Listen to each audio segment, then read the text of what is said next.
Bom dia, boa tarde, boa noite, meu povo.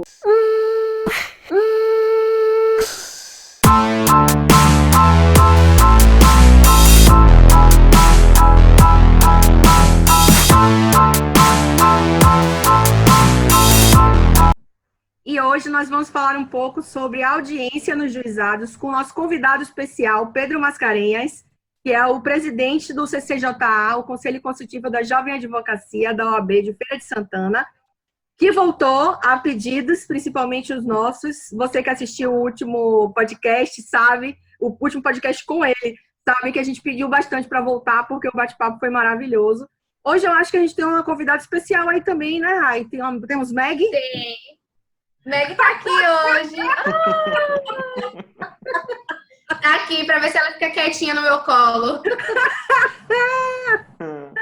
Que figura. Bom dia, pessoal. Obrigado mais uma vez pelo convite. Me sinto lisonjeado em estar aqui mais uma vez com vocês. Espero que dessa vez seja mais proveitoso ainda do que a última. Ave Maria. Vai ser. Vamos falar um pouquinho sobre a audiência, né? Isso. Pessoal, eu queria, assim, antes de falar da audiência, eu queria falar assim, como eu, Pedro, me preparo para uma audiência. Eu queria contar que minha primeira audiência, eu sempre estagiei desde os meus primeiros 15 dias de aula, eu estagiava no fórum e estagiava no escritório de advocacia de meu pai. E sempre tive muito contato com o lado processual da coisa. Mas sempre muito entretido pelo lado interno do escritório de fazer peça. E tinha mais contato até mesmo com a audiência no meu estágio pelo Tribunal de Justiça da Bahia. E quando eu me formei, eu estava ansioso para fazer minha primeira audiência sozinho. E foi incrível minha primeira audiência. Minha primeira audiência não foi programada, não foi nada do tipo. Eu peguei minha solenidade para entrega da carteira, foi pela manhã. Eu terminei meio-dia. Estava indo para casa, era 12h10 da manhã, mais ou menos, quando um primo meu de Ipirá me ligou, pedindo para eu fazer uma audiência de instrução e julgamento, na qual o pneu dele tinha furado de Ipirá para Feira de Santana. E falou, Pedro, faça lá para mim. E eu falei, rapaz, eu não tenho como fazer, eu tenho 15 minutos de advogado. Eu sou advogado há 15 minutos. Eu não tenho nem a carteira com foto, era uma certidão que você apresentava junto. A certidãozinha. Aquele negócio chechelento, plastificado. Pronto.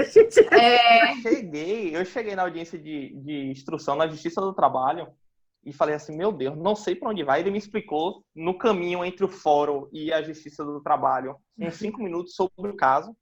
Eu cheguei na audiência sem traquejo nenhum. E sentei nervoso, a mão suando, e a cliente percebendo aquela situação. Eu liguei para alguns colegas para ver se poderiam me ajudar. Ninguém podia, por causa do horário também, e por causa de ser em cima da hora. Acabei fazendo a audiência. Foi bom, assim, foi meio uma experiência traumatizante, mas esclarecedora para mim. O bom é que hoje você tem história para contar, né? História para contar. Essa foi minha primeira audiência. Então, quando eu cheguei no escritório, eu cheguei super triste, porque eu falei, poxa, eu queria ter chegado na minha primeira audiência com o meu melhor terno, preparado, afiado sobre o caso, e não foi o que aconteceu. E isso vai acontecer nas nossas vidas como advogado diariamente. Eu já tive situações de estar sem calça jeans, estar de bermuda e sandália, e um cliente me ligar e estar na delegacia e eu precisar acompanhar ele, e aí? Então, hoje, na mala do meu carro, eu tenho uma calça jeans, uma blusa social e um blazer. Boa dica. Eu tenho um equipamento completo. Nenhum cliente meu vai me pegar despreparado. Se eu tiver de sunga, eu tenho equipamento dentro do meu carro para ir dar o suporte a ele. Então, minha primeira dica é sempre esteja pronto. Tá certo? Às vezes não vai ser o momento que você vai se sentir pronto, mas é aquele momento que você tem que estar. Tá certo? Gostei. Eu vou pegar esse gancho. Essa frase de efeito. Maravilhoso, né? Eu vou pegar esse gancho para falar uma coisa que eu sempre falo desde o primeiro podcast que eu falo nisso, que é, tá com vergonha? Guarda no bolso, bota a vergonha no bolso e se joga. Vista sua roupa de sapo e dê seus pulos. Exatamente, porque você o cliente não vai esperar o melhor momento para te ligar, não vai ser tudo lindo, maravilhoso. Eu, particularmente, tive uma experiência mais tranquila, menos traumática, porque na minha primeira audiência, foi uma ação que eu ingressei eu era autora. Então, eu sabia mais do que qualquer pessoa o caso, o que aconteceu, porque eu era parte autora, fui fazer audiência. Para mim, eu sabia que se eu fizesse alguma bobagem, porque a gente sempre pensa assim, meu Deus, se eu fizer uma bobagem, eu vou acabar com a vida do cliente. Eu sabia que se eu fizesse uma bobagem, eu ia estar acabando com a minha vida, por assim dizer. Então, foi uma situação muito mais tranquila, mas eu sei que eu fui exceção. E nem sempre é assim, né? Pegando o gancho, aí o advogado ele tem que ser sempre criativo e destemido, né? Criativo, destemido, conhecer o seu processo e principalmente conhecer o rito que seu processo está seguindo. Quando a gente vai trabalhar o eu advogado, não existe o advogado que está tranquilo em audiência. O advogado sempre está nervoso. No ano de 2016, eu conversei até com as meninas antes de iniciar a gravação, eu peguei um projeto e nesse ano eu fiz 2.000 audiências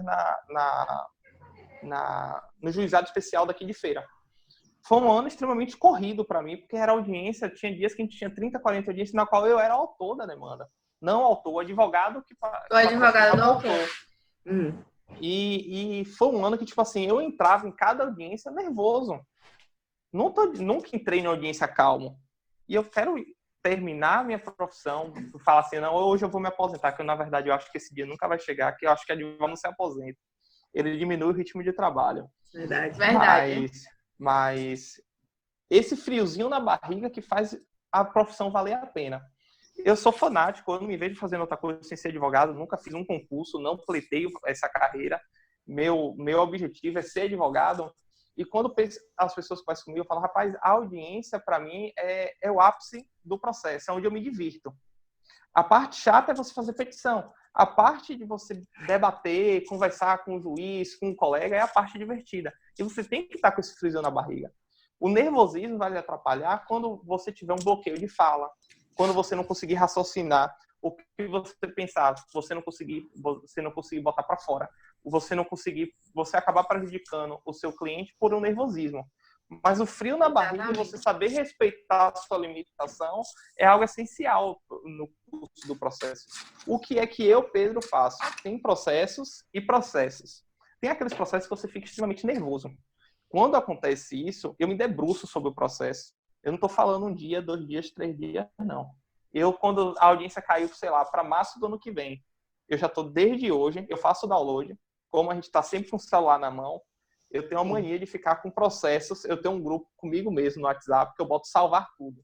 E eu também tenho esse grupo. Pronto. Eu acho que todo mundo vai ter. Todo mundo tem. Quem não tem, cria faz um grupo com você mesmo, só para mandar informações. Sabe o que é uma coisa bacana também? Tem grupo de advogado, aí alguém manda assim alguma jurisprudência, alguma coisa interessante, que você sabe que depois você vai precisar daquela informação e vai se perder para sempre no limbo dos grupos. Então, você manda para você mesmo e isso facilita a sua vida. Isso. É importantíssimo esse feedback. Então, eu pego e fico lendo o processo durante 3, 4 meses. Quando eu chego, às vezes eu sei de qual a folha que a petição tal tá, que a certidão do oficial de justiça tá. Então, fica fácil para você. Então, para você suprir o seu nervosismo, o principal é ter o conhecimento. Tá certo? Porque quando você tiver o conhecimento, por mais nervoso que você esteja, você vai conseguir fazer um bom trabalho. O segundo ponto é, por mais nervoso que você esteja, nunca passe isso para o seu cliente. Seu cliente lhe contratou para você tentar resolver o problema dele e não para deixar ele mais nervoso com o problema. Tá certo? Então, eu procuro sempre passar a maior calma possível para o meu cliente. Eu, às vezes, tenho algumas situações que eu falo assim, rapaz, não é minha área de conforto, mas se você me der uns dias, eu vou preparar uma boa ação e vou ser tão bom quanto um advogado que tem tempo de... E quando eu faço isso, eu fico o louco da internet, pesquisando tudo, baixando os livros, comprando o livro e fico focado naquele único processo durante alguns dias, depois volto a conversar com o cliente. O conhecimento passa a segurança e a segurança faz com que o cliente sinta firmeza em lhe contratar. Com certeza. Antes da gente entrar na própria audiência, eu queria falar o seguinte. Eu vejo muita gente recém-formada que vai para a audiência parecendo que não é um rito especial.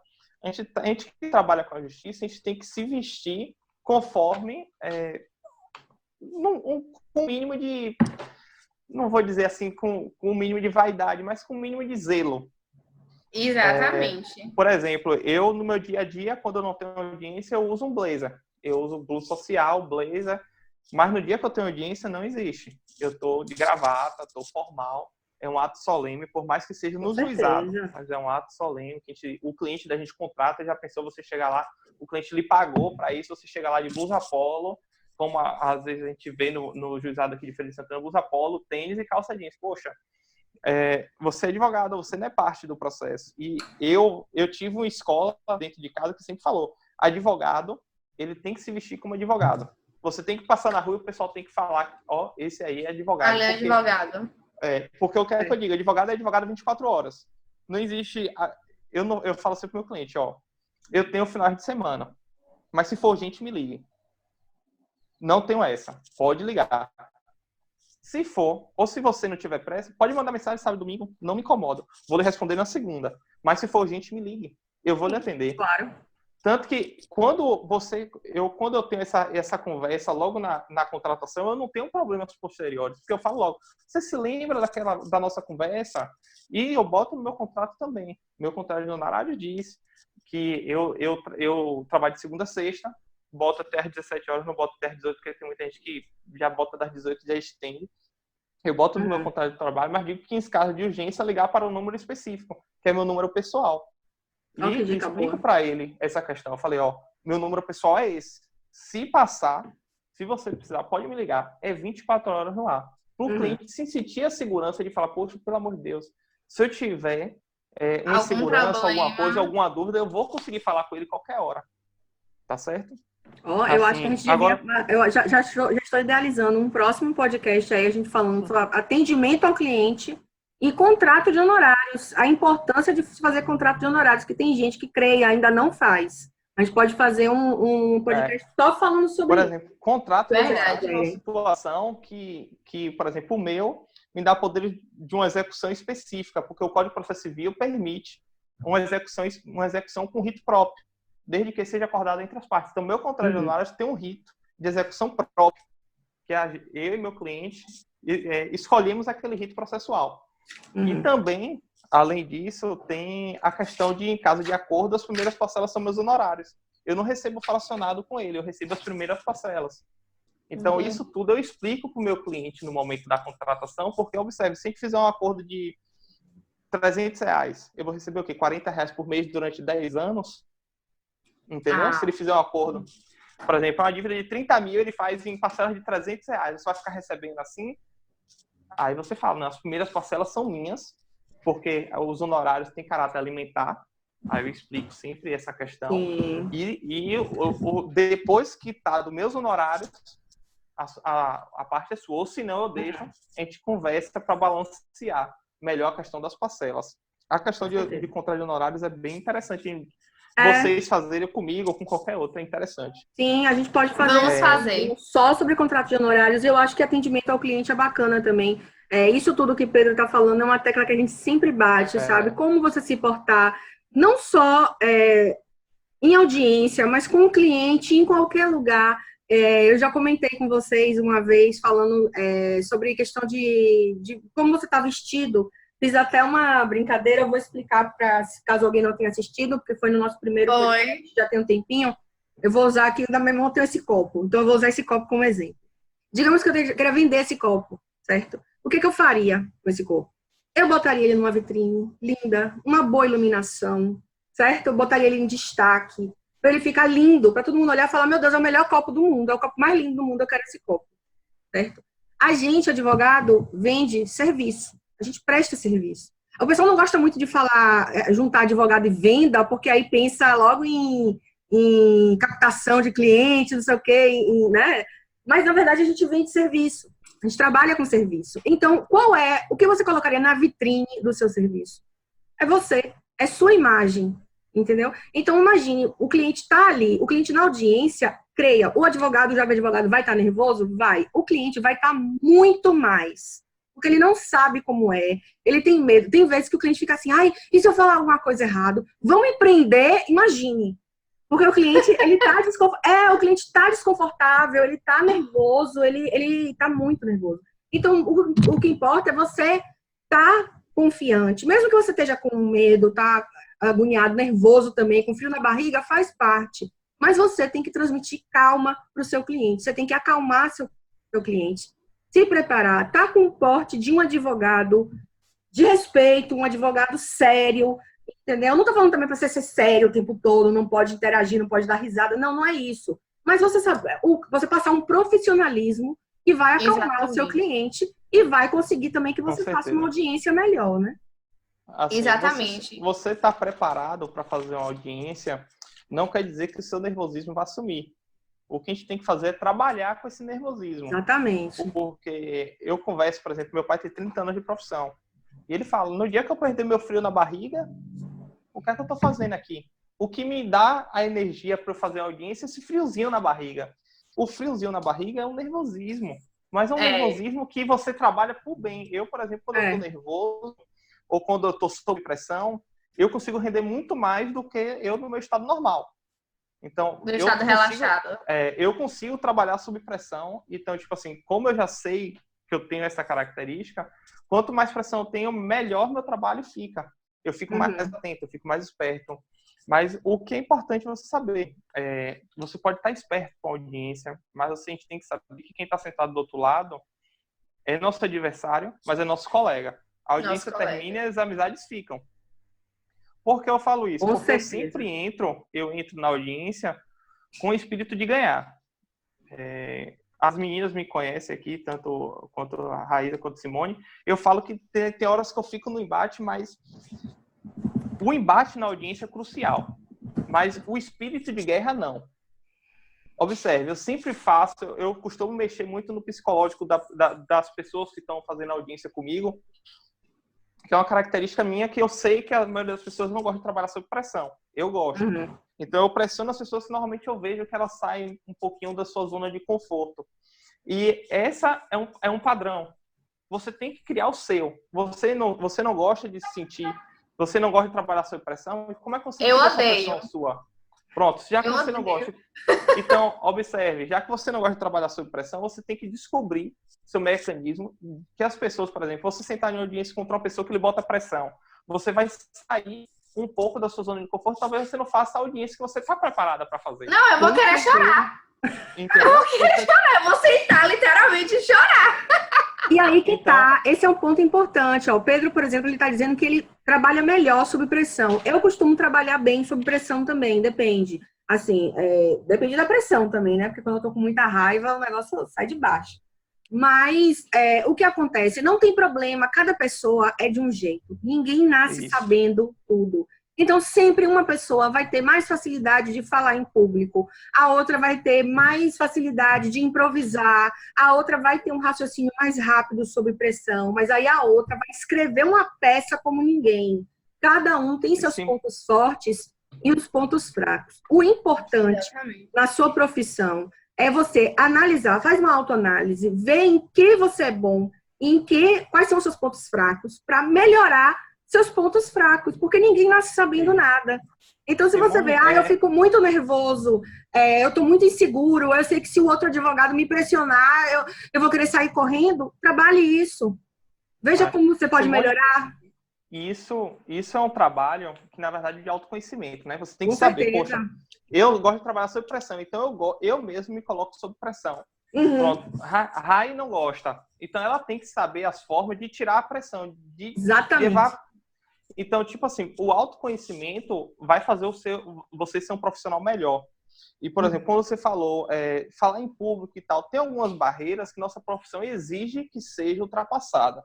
Por exemplo, eu me formei aqui em Feira de Santana pela FAT e eu não gostava de falar em público, eu tinha dificuldade. Quando você falava assim, vamos apresentar um trabalho, eu falava, meu Deus do céu. Eu falava, eu prefiro ler, passar vergonha lendo do que falar. Eu falava, meu Deus. Só que depois eu percebi o seguinte, que eu improvisando era melhor do que se eu pegasse uma fala pronta. Aí eu falava, não, me dê o assunto, eu vou estudar e na hora lá eu vou chegar lá na frente e vou falar. Então aí eu falei, rapaz, eu improvisando, eu sou melhor do que você me dar um texto pronto. Então isso foi uma questão que eu fui me conhecendo e só fui descobrir isso no final do curso. Claro. Então, por exemplo, eu só faço hoje, por exemplo, para fazer isso aqui, eu escrevi 12 linhas. Aí, para mim, já é o suficiente. Eu sei o que eu tenho que falar. E até agora eu não iniciei nem o primeiro. Eu escrevo tópicos também, para não me perder. Pronto. Agora, tem gente que é engraçado, tem gente que gosta de preparar tudo e decora o texto e assim se sente mais seguro. E Mais tudo bem, seguro. não tem problema. Autoconhecimento. O que importa é você achar a sua forma, como você acha que você vai conseguir atuar melhor. Pense, você tentar prever o que o advogado da outra parte vai tentar provar. E pergunta, porque você está no processo, você conhece o processo. Então, você sabe que você está indo nessa linha. Provavelmente, a linha de defesa vai ser nesse sentido. Então, eles vão fazer perguntas nesse sentido. Você já tem como ter uma noção. Simone, entendeu? uma E se dica, preparar para isso. Quando eu estava no meu início, eu tinha poucos processos. E eu fazia o seguinte. Eu fazia minha inicial e me dava o trabalho de fazer a contestação.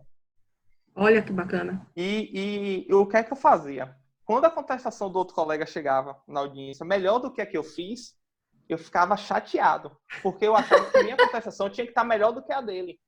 Eu falava, pô, e isso hoje em dia, quando eu faço o inicial, eu já não preciso mais fazer hoje a contestação. Porque com o tempo, quando eu comecei a fazer inicial, eu falei, não, se for a contestação, já ficou uma coisa mais automática.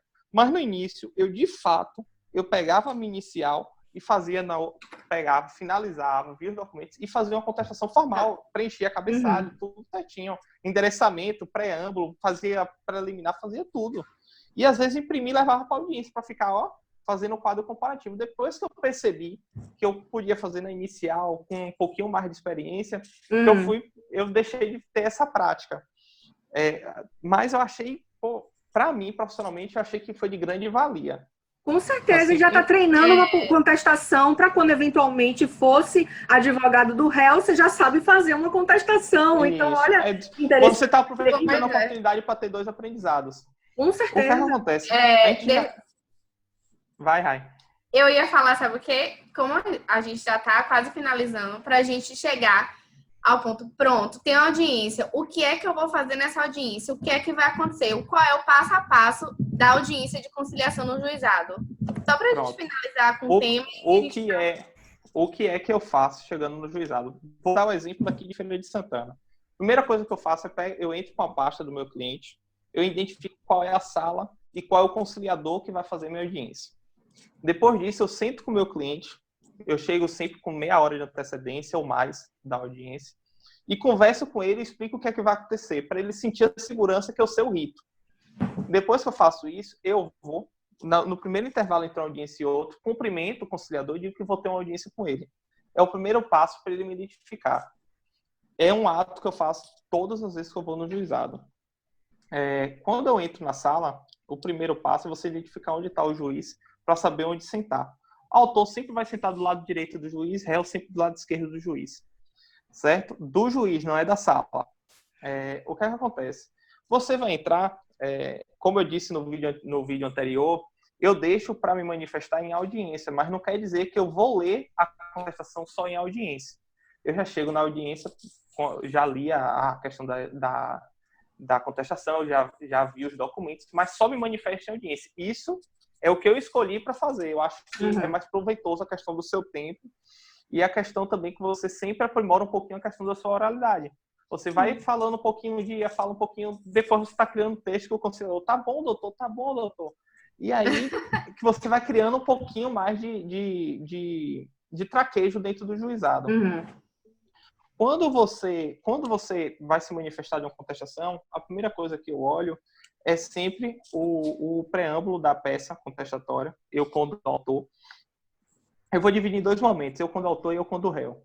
Eu vou olhar a contestação para ver a questão da forma do que ele está falando, da peça contestatória, para ver se tem pedido contraposto ou não. Depois vou descendo para as preliminares e já me manifesto direto das preliminares. No juizado, você não pode se manifestar em audiência do mérito. O mérito é para o juiz. Então, você só vai manifestar das preliminares e de eventuais documentos que tenham sido juntados na peça contestatória. Sim. A maioria dessas manifestações preliminares são preliminares padrões, principalmente porque a maioria das queixas do juizado são contra grandes empresas. Então, você já tem um norte de onde você vai. A questão de quando você for réu. Quando você for réu no juizado, você tem que ter uma atenção muito maior do que quando você é autor. Só uma deixa. Não façam impugnações genéricas, por favor, gente. Se dê o trabalho, de se manifestar especificamente de preliminar para liminar. Se dê esse trabalho. O seu cliente merece o melhor. Voltando à contestação. Quando você vai contestar, no caso que tem o pedido contraposto, eu falei isso até no vídeo anterior, você tem que pedir para constar em termo e tal. Mas você pode pedir normalmente, quando eu sou réu, eu peço a instrução. A instrução e julgamento no juizado é onde você pode ouvir, fazer a prova oral e ouvir testemunhas, declarantes, os peritos informais, desde que não nomeado como perito, né? Normalmente eu junto como declarante para não ter nenhum tipo de dificuldade em possível fase recursal. Claro. Eu prefiro juntar como declarante. Mas a prova ser produzida na audiência de instrução e julgamento, o advogado tem que estar pronto. O que é que eu faço? Durante a conciliação, eu já começo a formular as perguntas que eu vou fazer à testemunha. E bem como eu já deixo no meu celular pronto um texto para contraditar a testemunha do colega, caso eu perceba que tem algum ponto. Então, eu já tenho um textinho pronto para qualquer tipo de testemunho que o colega leve, que eu sinta que possa estar impedida de alguma forma, eu vou contraditar em mesa de audiência de instrução e julgamento. E, às vezes, muitas vezes, o juiz escuta, às vezes, aqui em Feira de Santana, normalmente o juiz leigo, ele escuta a testemunha e deixa a ressalva embaixo. E já teve um caso específico que a juíza mesmo julgou e não ouvia a pessoa, por causa da contradita da testemunha. Então, são situações que você pode levar já montada. Por exemplo, Rai, você não gosta de trabalhar sob pressão. Eu uso meu bloco de notas para tirar quando a pressão está excessiva sobre o processo. Eu levo tudo montado. Eu falo, poxa, montado, mas você não pode perder a qualidade de se adaptar. Na verdade, você montado. E na hora que sair um pouquinho da situação, você pegar o texto e saber adaptar aquilo ali para a situação específica.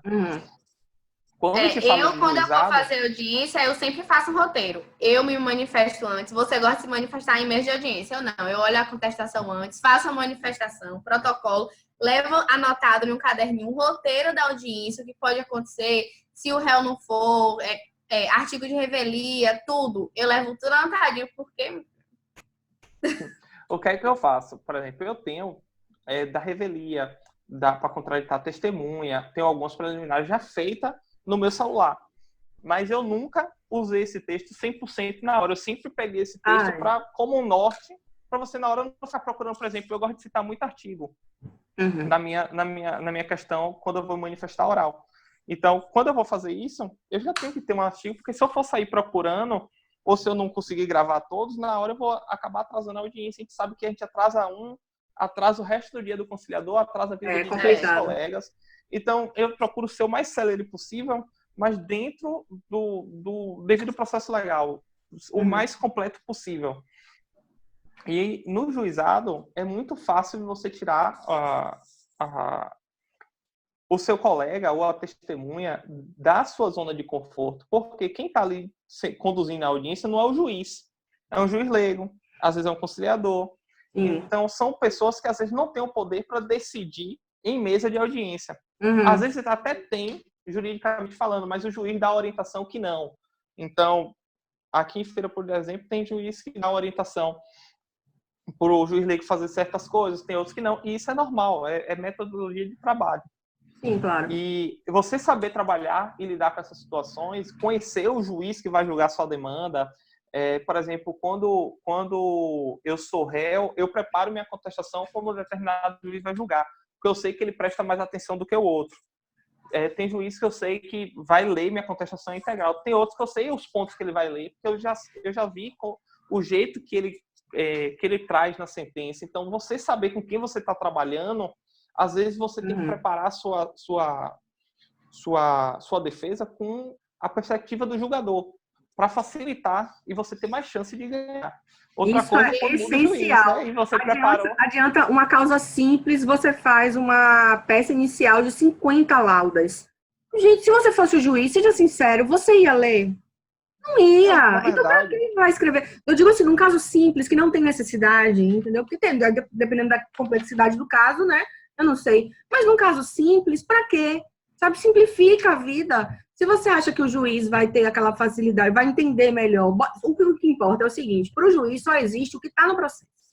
Então, você tem que colocar aquilo que você está pedindo, toda a sua argumentação, da forma mais simples para ele entender.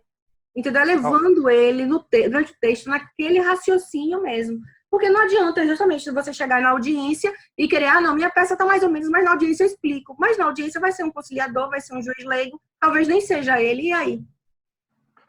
É verdade. O que acontece? No juizado, você pode apresentar sua contestação até a audiência de instrução e julgamento. Por exemplo, aqui em Feira é una, então não adianta. Mas há um ano e meio atrás não era. Era audiência de conciliação e quem pedia instrução e julgamento remarcava. Por exemplo, eu ia para a conciliação, juntava meramente minha petição, uma petição de juntada de uma procuração, e não juntava contestação. Eu deixava para juntar minha contestação na época da instrução, faltando 5 minutos para a audiência de conciliação ou de instrução. Justamente para tirar meu colega da zona de conflito. Para pegar o colega de calça curta. Pegar o colega de calça curta. Por que não usar isso a seu favor? E quem estabelece isso é o artigo 28, se eu não me engano, gente. Artigo 28 da 9.099. Agora o enunciado, eu tenho certeza. O enunciado é o enunciado 10. Eu gosto mais do enunciado do que, às vezes, a própria letra de lei. Adoro interpretação. A gente está percebendo isso. Adoro interpretação. Então, a questão de enunciado eu amo. Deixa eu ver uma questão para vocês. O enunciado 29 eu falei no último. Deixa eu ver mais alguma coisa.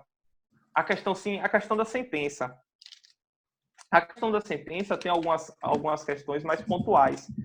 E é o prazo para recorrer, não é apelação, né? Recurso nominado, prazo de 10 dias. Então, a questão do julgamento, a turma que vai cair aqui na Bahia, se não me engano, salvo engano, são 5 turmas. 5 turmas com entendimentos completamente diferentes, né? A gente sabe que em determinada turma você precisa sustentar, porque senão você pode ter a surpresa que for, outra turma você já tem um entendimento pró-consumidor, o outro você vê que não é pró-consumidor de jeito nenhum. E você conhecer quem você trabalha, a turma que caiu, o jeito que vai trabalhar, você precisa ter experiência. Mas o jovem advogado tem, por exemplo, o CCJA para saber dessas coisas. Poxa, a gente tem o CCJA, o advogado padrinho, por exemplo. Você liga, a gente pode dar um feedback em relação ao que está acontecendo. A gente não pode criar tese, a gente não pode... Mas, liga para fulano de tal que está lá direto. Justiça do Trabalho, ligue para o presidente da Comissão de Direito do Trabalho, está aqui o telefone dele, fale com ele que ele vai lhe dar uma orientação mais específica. É isso. Pergunta um colega, o network na advocacia já foi um tema de podcast nosso. É extremamente importante justamente por causa disso. Não tem como você conhecer tudo e todos. Você tem que ser experiente. Você normalmente consegue ser mais experiente naquilo que você atua com mais frequência. Mas, ocasionalmente, podem acontecer de chegar casos que você não está acostumado. Então, por que não pedir a ajuda de um colega? Pedir, nunca caiu uma ação minha nessa turma recursal. Como que eles costumam proceder? Será que você pode me ajudar? Então, você ter esse network com os colegas, fazer parte da OAB para conseguir esse network. Eu, pelo menos, acredito que é fundamental. Com certeza. Na advocacia. Pois é. A questão do network, a questão de saber a quem você pode recorrer e, principalmente, pedir ajuda, porque o advogado, na verdade, muitas vezes, ele vai precisar disso. Às vezes eu tenho uma audiência em Salvador, mas eu tenho outra aqui. O que pode fazer lá para mim? Além de você contratar uma pessoa nesse site você liga para o colega e fala, velho, me ajude, que talvez esse colega faça essa audiência com mais atenção do que propriamente uma pessoa que tenha uma contratação direta. Você liga direto para o colega e pede esse favor. Ele fica devendo uma, você fica devendo outra a ele. Então, são situações... Eu vi casos de colegas, por exemplo, que justamente por medo, receio, não tem costume, não suporta fazer sustentação oral, por exemplo. Detesta, sabe que vai chegar lá, fica muito nervoso, não dá certo. E tem gente que ama. Então, por que não? Se você viu que aquele é um ponto fraco seu, muito forte, e você não conseguiu ainda superar, entendeu? Por que não contratar ou pedir a ajuda de um colega que saiba fazer essa sustentação para fazer por você? A você assumir também os seus pontos fracos e pontos fortes. É importante. Eu queria explicar para... É verdade. O que é que acontece? É importante a gente falar, eu falei do recurso nominado também, da decisão interlocutória no juizado. Quando o juiz, por exemplo, indeferir algum pedido, o que é que você faz? Tem que aguardar o julgamento? O que é que você vai fazer, né, nessa questão da decisão interlocutória? E tem muita gente que fala, pô, agravo de instrumento não cabe. Realmente não cabe. O STF já definiu isso. E o STF uma vez chegou a dizer que também não cabia mandado de segurança. E em um agravo regimental, que ele foi dizer que cabia uma segurança contra a decisão proferida, decisão interlocutória. Em casos específicos que cabem, em sede de juizado. Aí eu vou deixar também o número do agravo regimental, se vocês quiserem anotar. Viu, Simone? Tu deixa aí depois no... Deixa aqui embaixo na a gente descrição. deixa aqui embaixo para você. Pronto, Simone vai deixar, eu não vou citar números, não. Mas são situações interessantes que às vezes você pode ajudar seu cliente a não esperar por tanto tempo. E a questão do juizado, assim como qualquer outra audiência, é você sempre estar pronto para fazer a audiência. Você conhecer o rito, conhecer seu caso. Ler os enunciados do FONAGE, tem a questão do ENFAM. O ENFAM eu só li em algumas vezes, ainda não tem uma proximidade tão boa quanto o FONAGE, mas são situações que facilitam a vida do advogado, principalmente do jovem advogado. Porque a gente sabe que a nossa equipe está fresca.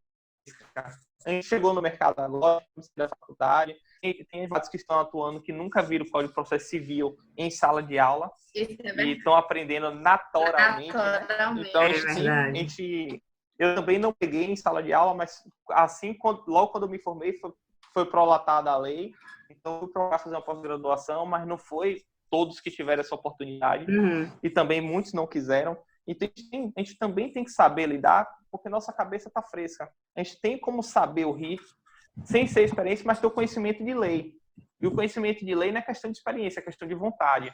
Com certeza. Pronto. Gente, se a gente se deixar, a gente fica aqui conversando até amanhã.